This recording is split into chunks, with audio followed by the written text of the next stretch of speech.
Good afternoon, and welcome to our continuing series, Interviews with Disciples and Devotees. Today, on Auroville's 50th birthday, we are honored to have Kittu with us. Namaste. Thank you. We are on the ideal of human unity. Yeah. But I will start a little bit with Auroville, because Auroville is the external manifestation Of the ideal of human ideal of unity. human unity. Yes, certainly.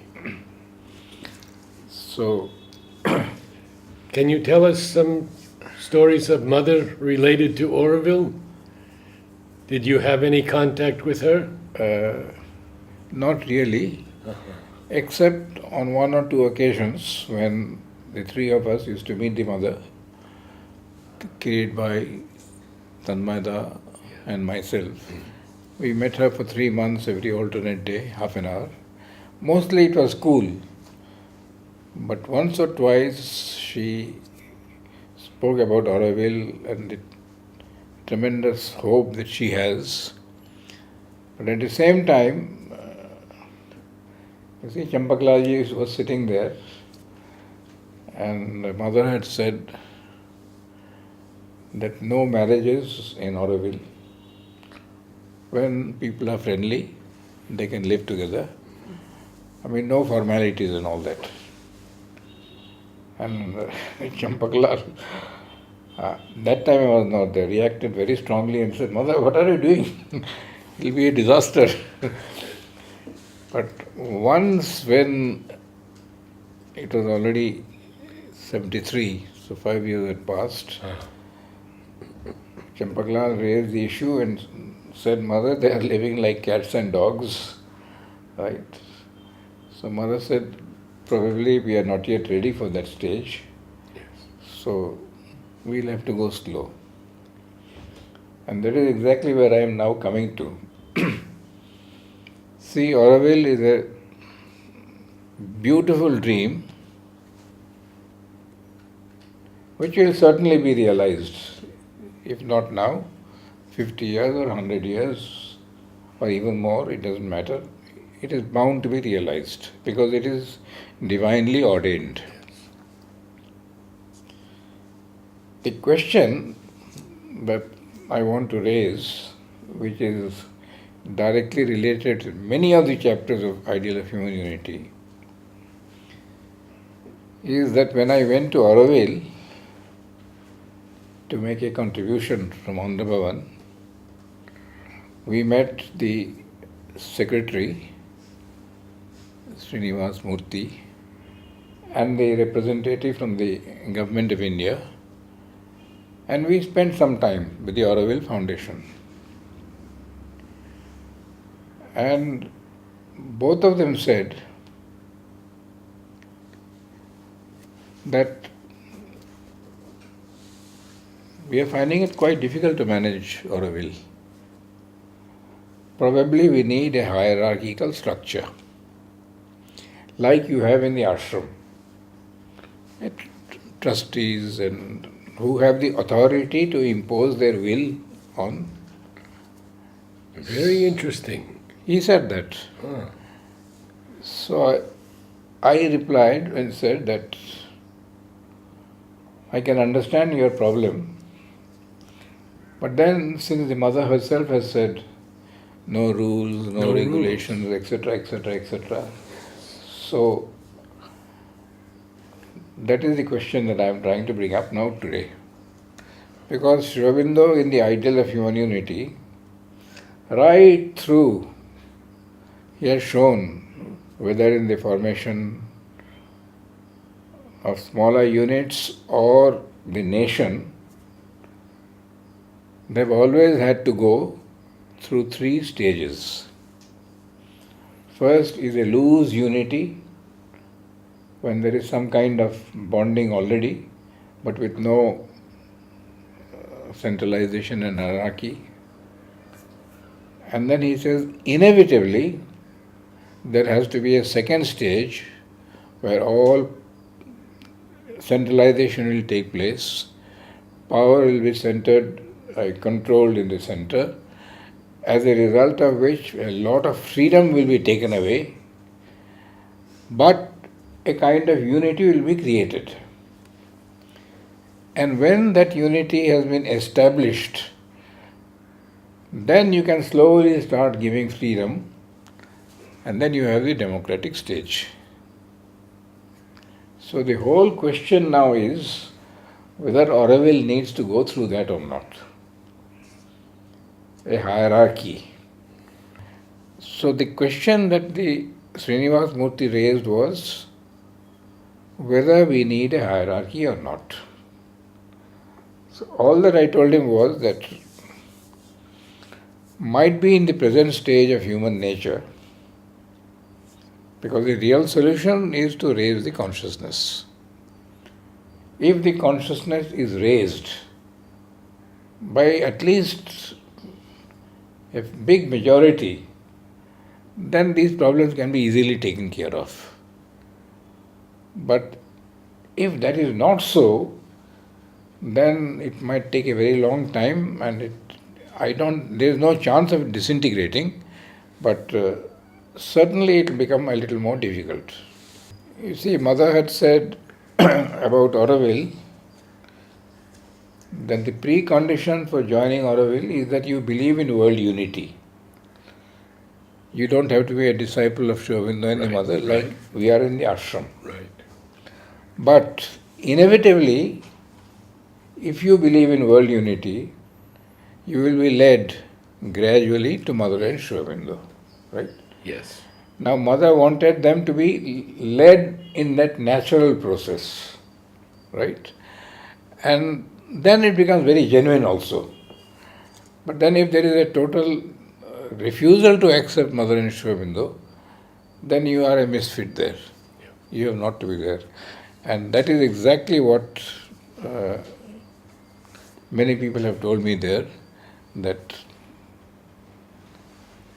we don't want them to be blind followers of the Mother and Sri Aurobindo, but certainly there has to be an opening to the higher ideals, and unless we accept this first principle, change of consciousness, elevation of consciousness, might be a hierarchy will be necessary, right?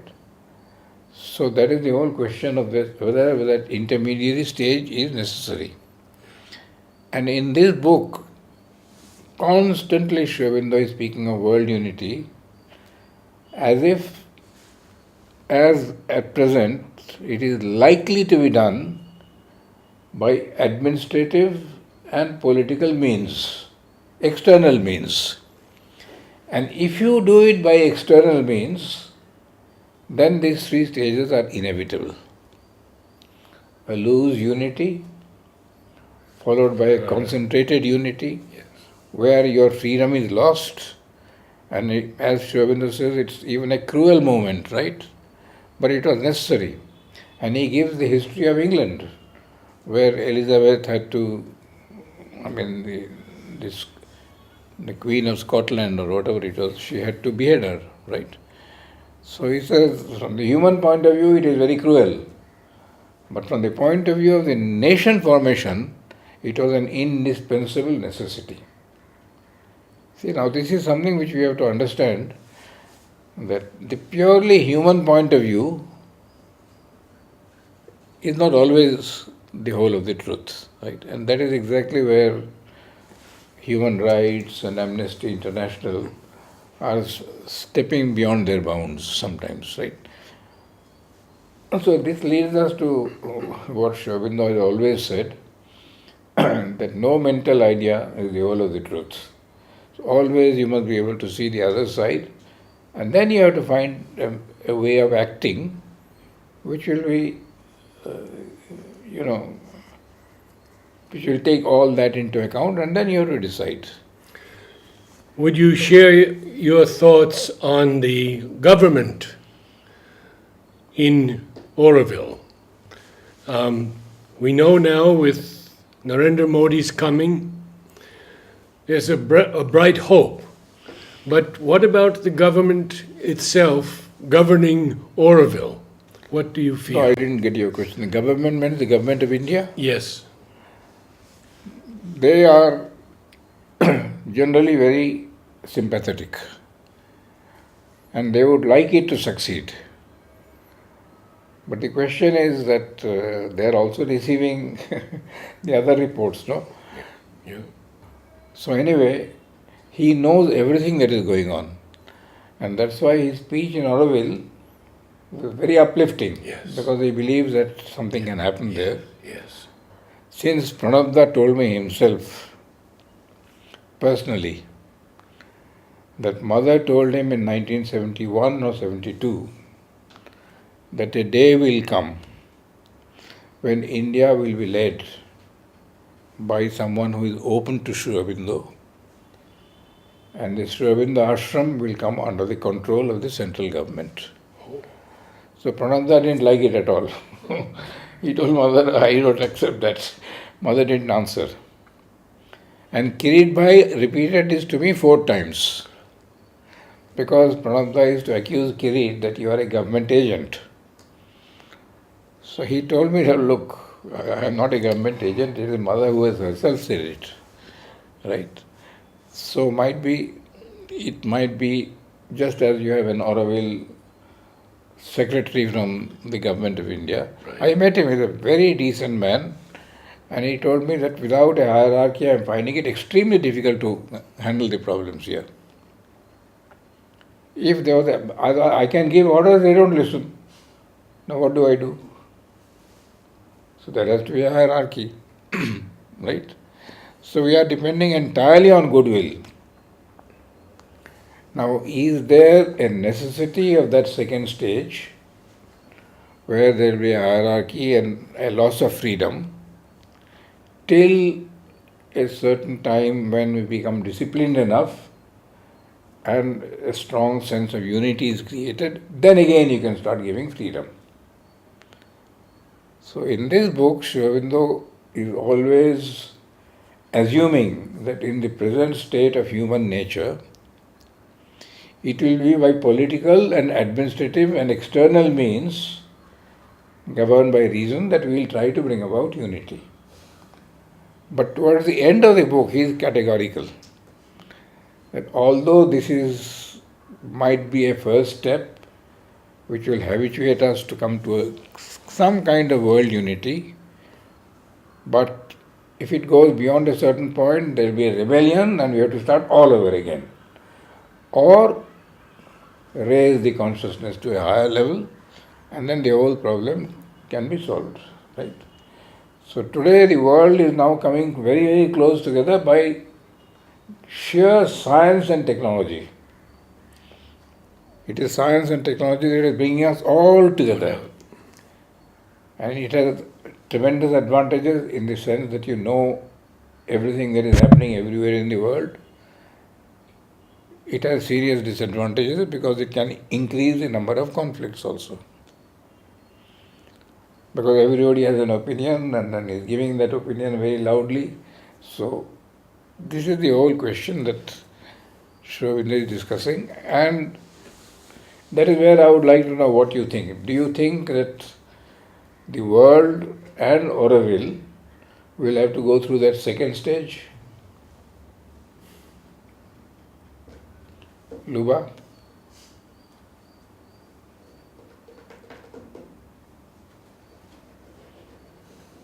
Anmol, do you think so? I feel yes. You see, now those who are running the show, they feel that we need a hierarchy.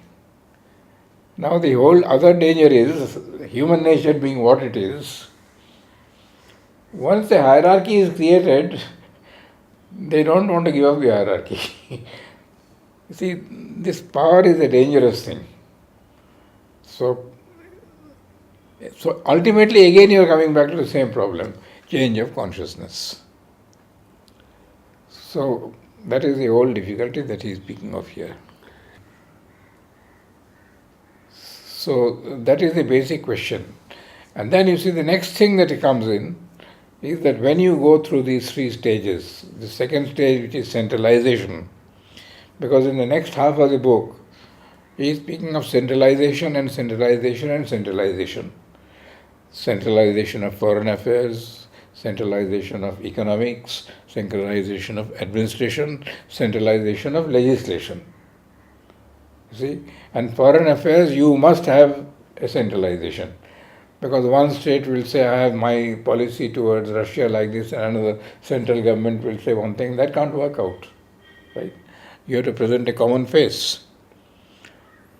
So I do not think that we are as yet ready, and certainly not on the world scale, and also not on the Oroville scale, where might be we'll have to go through, and then inevitably, whenever you govern life by reason, two things will take place.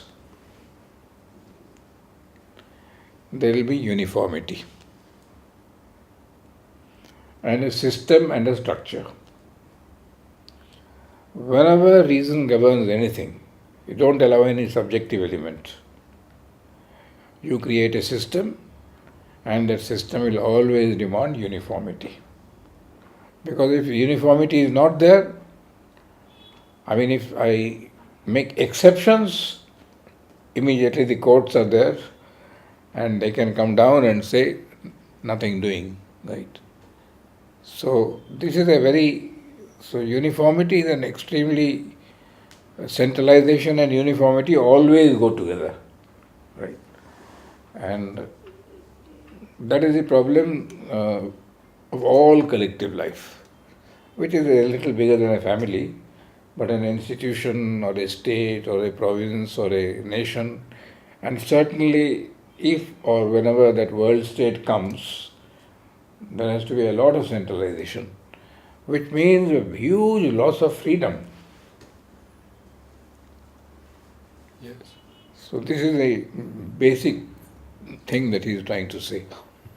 So these two chapters, the formation of the nation unit, no nation, or at least as far as I know, has not gone through this strong centralized stage in order to be secure as a nation.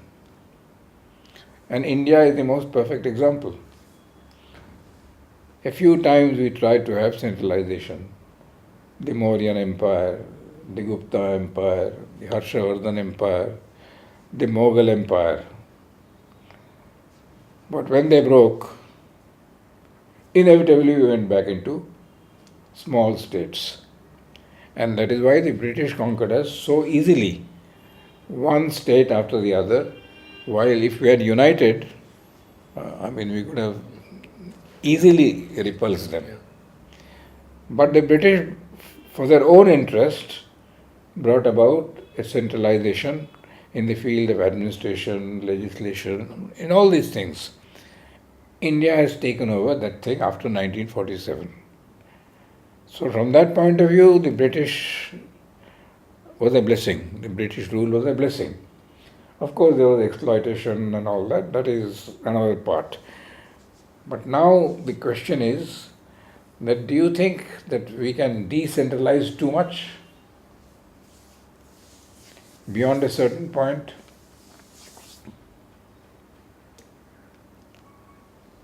In a country of India's size, with this gigantic diversity, every religion in the world exists here, right? 16 or 18 languages which are very highly developed, and as Sri Aurobindo says, if the world was not Western, might be we would have got 16 to 18 Nobel Prize winners in literature. Because he says the Gujarati literature, the Tamil literature, the Telugu literature are extremely good, but since the world is still dominated by the Western mentality, right? And the English language. Yes, and English. And English language. Yes, English language. Yes. So that is the whole problem now. Whether we need to go through this centralization, which means inevitably uniformity and a loss of liberty. And that is exactly the situation today, even here. Today, every student, normally in the last few years, when he would come in, his name would be ticked off, When he went out for a class somewhere else, his name would be ticked off. When he came back after the class, his name would be ticked off. Now, every period you are sitting in the central hall, your name is ticked off. I mean, there is a kind of almost suspicion, and they have to tick off. They feel very embarrassed about it, right? But this is because I am told that certain children have misused their freedom, right? I mean, you can very well say that I am going to the toilet and then slip out. You might go to another class and then not go to the class, or go to the class and slip out, right? So they have to report at every step, right? And this means a lot of centralization, no? And I can assure you that centralization is not very happily accepted by, the people who are. So, so the basic idea I wanted to give you across was that today being the golden day of Auroville, I think it is a very important day not only for Auroville, I think it's a very important day for humanity. Absolutely. Because whether it is successful or not today, it's a dream that has been concretized. And it has taken some shape. There are problems, but there are a lot of plus points.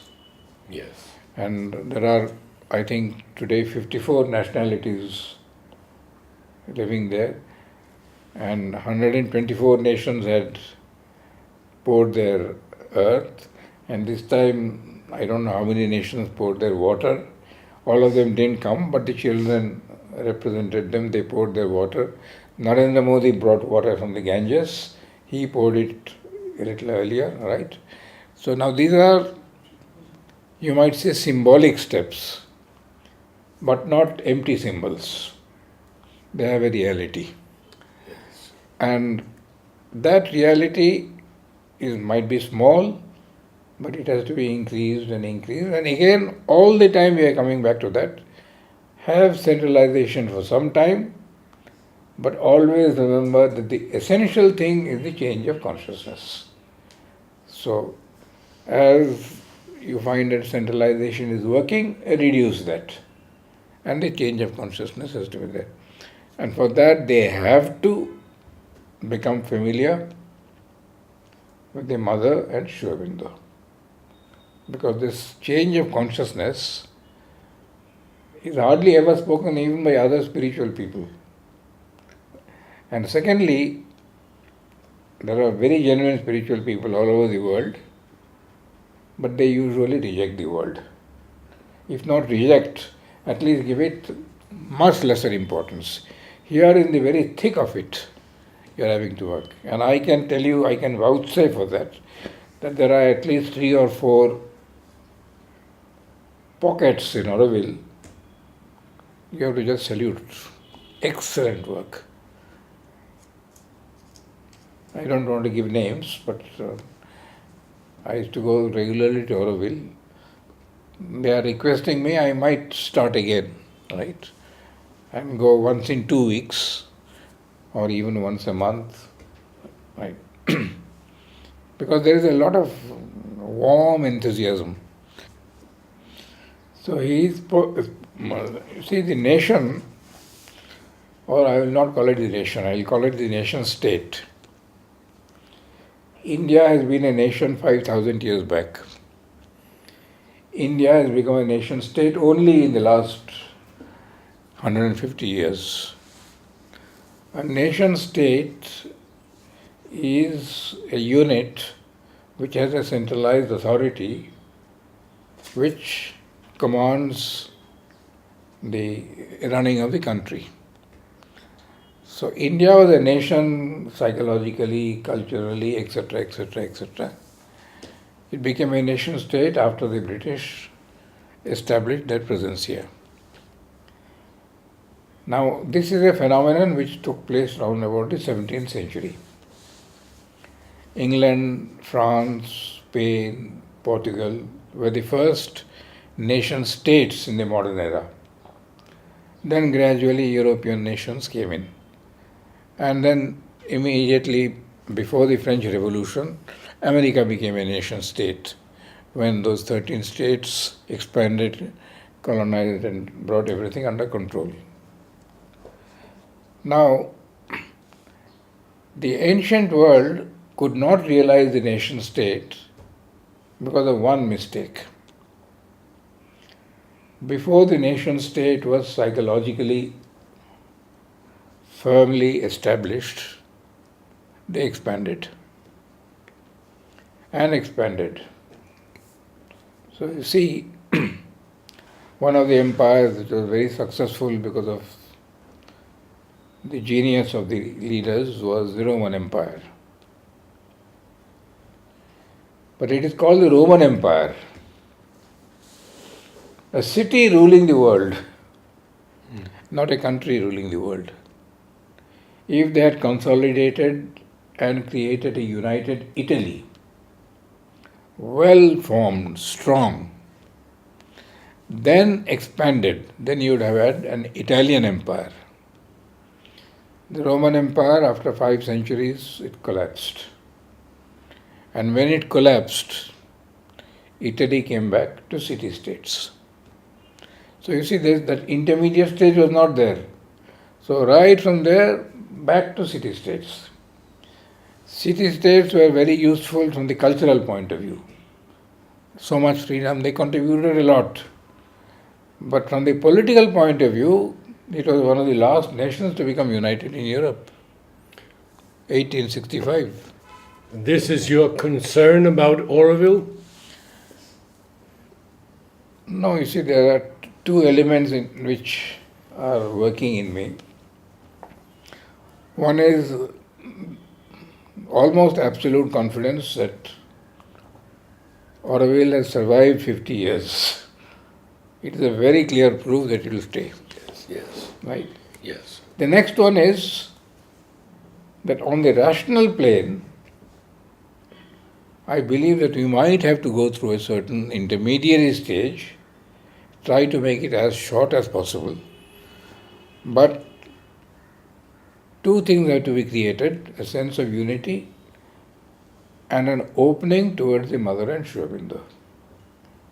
So the basic question is this, that in the inevitable stage of collectivities, and today the biggest living collectivity is the nation, right? And do you agree that it is a living collectivity?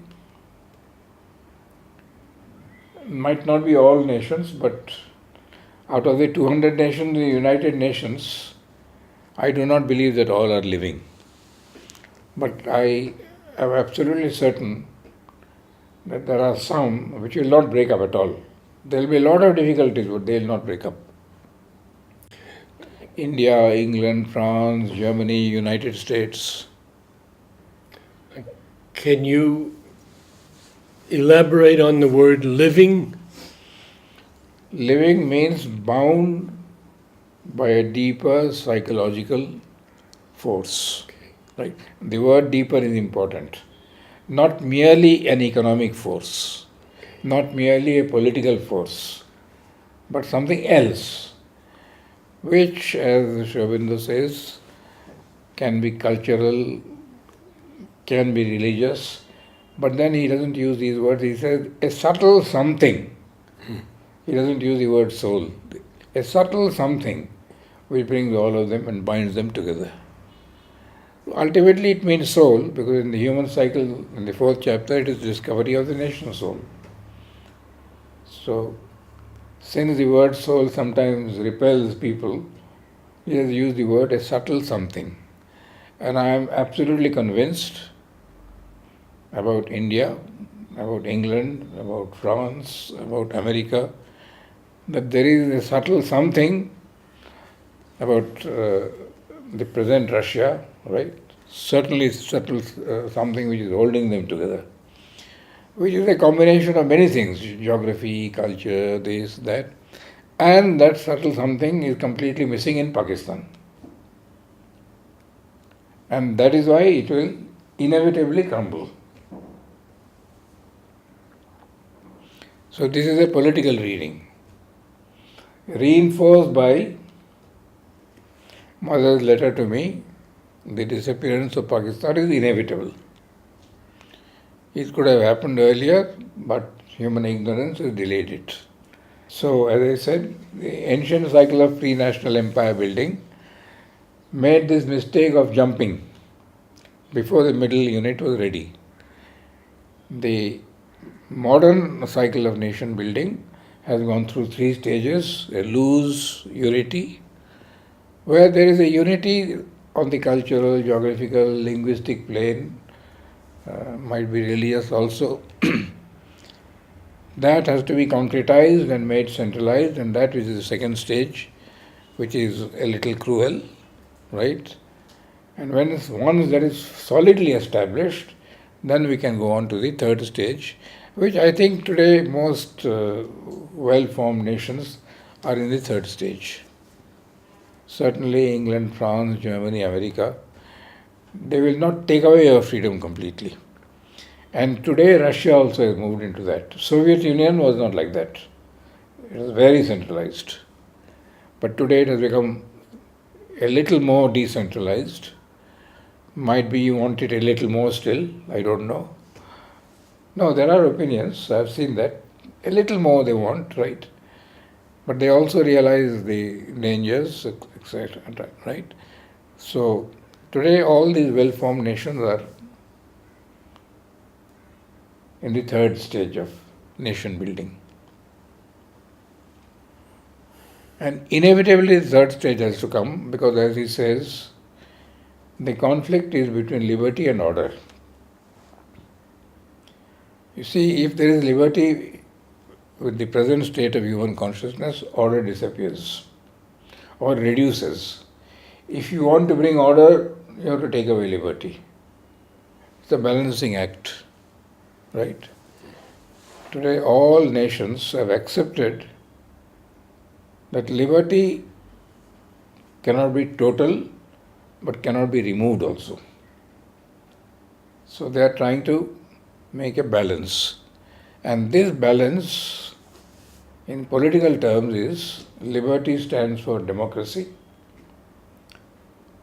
equality and order stands for socialism. So every government in the world is now democratic socialist or socialist democrat.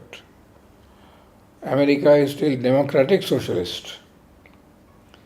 India under Nehru's time was socialistic democratic. More public control, not private initiative, it's all public. Today he is trying to strike a balance. He has given a little more, quite a lot of freedom. So this balance has to go on till we rise to a higher consciousness. Then the problem will be solved. Always Sri Aurobindo comes back to this. So he says when the centralization takes place, it is a necessary stage. But if you go beyond a certain point, it will recoil. Then you have to start all over again. So if you are wise, then you will not recoil. Then you can keep adjusting. Do we have any questions?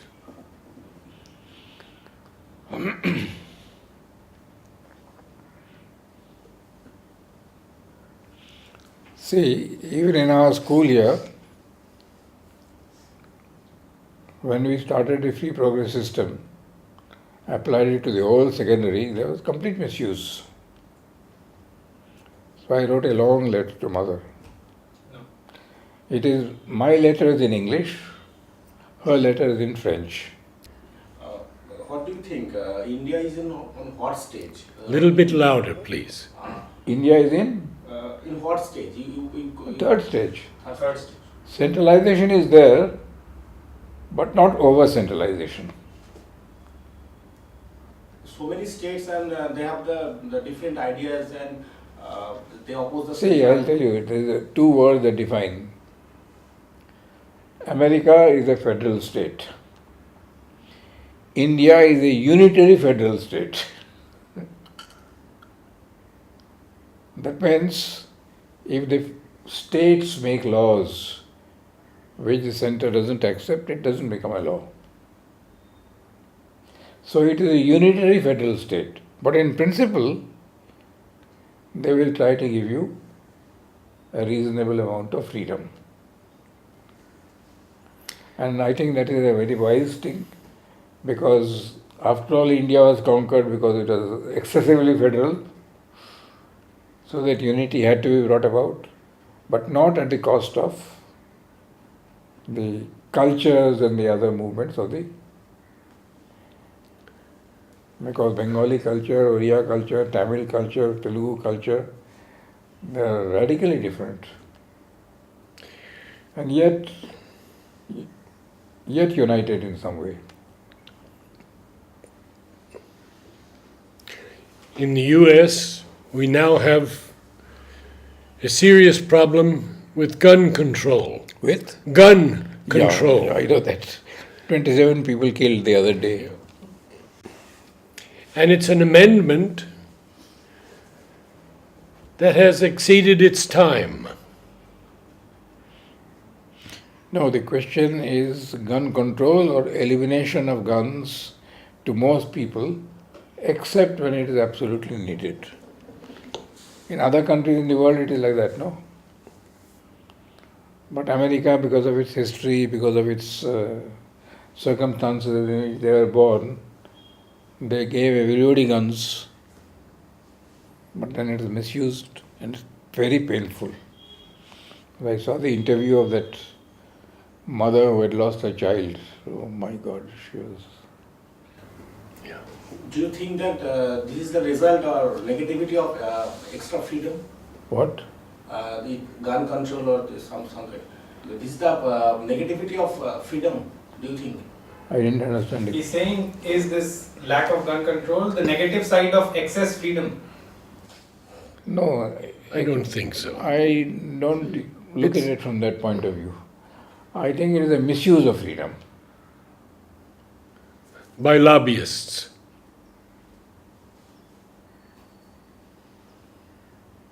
They hold much power. Charlton Heston was their spokesman for years for the National Rifle Association.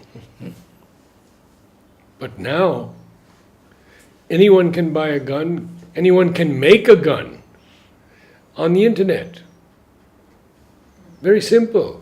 Where the United States, my God, it's very risky.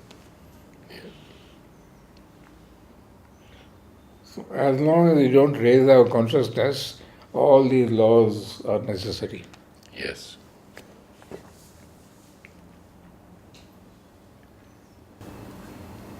I want to say I feel that the approach of trying to control the guns is futile due to the National Rifle Association, and that the real problem is the legal availability of these medicines. I think in almost every case of a mass shooting, the person was under the influence of these drugs that are available, like ADHD and for depression. And I saw a video on the RT channel from Russia, an expose of this problem. They said that in certain people, the liver of their body is not able to process these medicines, so it rises to a toxic level, and when it reaches a certain level, it affects the brain and makes the person psychotic, which means they either want to kill themselves or someone else. So President Trump was heavily criticized that he did not want to discuss gun control after this latest incident. He wanted to discuss mental health. But to me, the main problem is that the pharmaceutical companies have this big investment in these drugs, so they do not want them to become illegal. True. Agree. Because if you, the We should fighting go back to instinct of nature the- and not all these drugs. Reduce the amount of medicine that you take to the minimum. After a certain age, naturally you will have to take some things, but reduce that to the minimum. And mother always said, "Oh, you are getting a headache, don't take, what is that, Aracin, no? No, go and play in the sun." I'm one of those who had, "Oh, mother, I'm getting pain in the head." Mother said, "Go and play. Go and play in the sun." Yes, yes. 1 o'clock in the afternoon. And going and playing cricket, and you forget after some time. The other members See, of the his problem family. is political. But the The trouble was pharmaceutical that companies and the medical things, you will find that they are wanting to sell their products and therefore creating all these artificial problems. You see, diabetes, it is so said that 110 is normal, below that is perfectly all right. I have read a report where they say 140 is normal. But if it becomes 110, then medicine will be less. So they want to have it at 140. And here, Alok Pandey is clear, don't worry, 143, doesn't matter at all. He told me for seniors it's now up to 200. What? For seniors, our age, Oh, it's 200 yeah. is acceptable. Oh, I was just thinking now, this human unity of nations, I think cannot be succeeded until we as individual people obey our internal authority 100% to obey to our soul. And then from here I think it will emerge this human unity.